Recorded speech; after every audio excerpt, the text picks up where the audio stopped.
Airsofters, good day po sa inyo lahat. Welcome back sa aming YouTube channel. Ngayon, meron kami flex na unit. This unit is Lancer Tactical.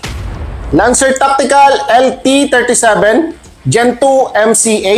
13-inch M-LOK po siya. Multicam po. Okay. Sa ating unit na bago, this is new electrical system. As I've said po sa mga previous video namin na we have batch po na una, which is ETU version. Now, this batch is new electrical system. Check nyo ang ating unit. Before sa unit natin, check muna natin ang mga inclusion. Because of Vincent Sabi Shop, we have included some additional accessories. Una, 2 added magazine. This is 300 rounds. Metal po yan, di kamot. And then si HJ102 Precision Laser. Meron na rin kasamang manual. Nice. Okay. Plus, meron tayong rail. Detachable po yan. Pwede siyang sa kabilang side or sa baba. Pwede tayong maglagay dito. For example, sa baba, pwede tayong maglagay ng forward grip. Left side, flashlight. Depende na po yan sa airsofters natin. Okay. And then, meron siyang low FPS spring. Kasi si unit natin is upgraded na po ang kanyang FPS. Standard FPS niya ngayon o upgraded FPS niya ngayon is 400 to 430. We have low FPS spring in case meron tayong CQB na laro. Indoor, that ranges FPS up to 300 plus. Some cleaning rod. Okay, may cleaning na tayo. And then, syempre, owner's manual. To all our airsofters or fan ng Vincent Sabi Shop, patrons, friends, laging alam to na si Lancer Tactical meron siyang owner's manual and then target board. Okay, plus additional, meron tayong sticker. Sa unit naman, meron siyang nakalagay patches tayo from Lancer Tactical. And then, si Lancer Tactical pala, meron na siyang 1-year warranty. But, sa Vincent Sabi Shop po, lagi namin sinasabi na once you purchase our unit, lifetime service warranty, granted. Okay? And then, meron tayo kasamang .20 na Pro series from Lancer Tactical naman po yan.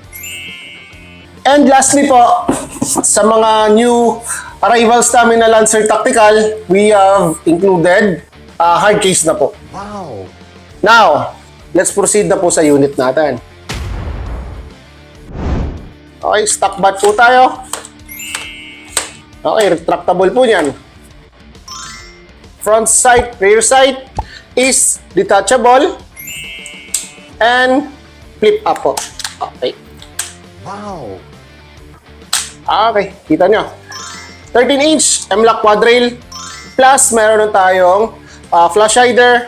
Flash hider natin, we can change into tracer unit or silencer in case gusto natin mag-upgrade or gusto natin paangasin si unit. We have available naman sa Vincent Sabi Shop. Kindly check na lang sa aming website. And then, we have sling adapter. Left and right. Magkabilaan po yan. Nice. And then, selector. Semi-full auto safety. We have 90 degrees trigger po. And then, mag-release po niya. Kung nakita niyo yung inclusion, ngayon, si original magazine is polymer and this is 150 rounds. Charging handle. Hop-up, adjustable po yan. Okay. Internals, quick detachable spring po tayo in case gusto natin mag-upgrade. No worries na po. And then, dito ang kanyang motor.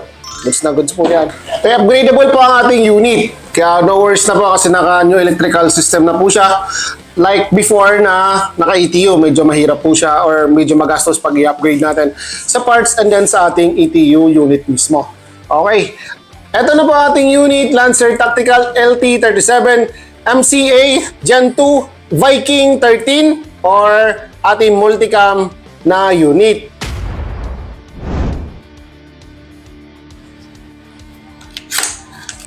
Additional info lang din sa ating mga airsofters dyan na wanted Luxury Tactical ETU version. Still available po siya and it's have discounted almost 2,000 po sa ating website.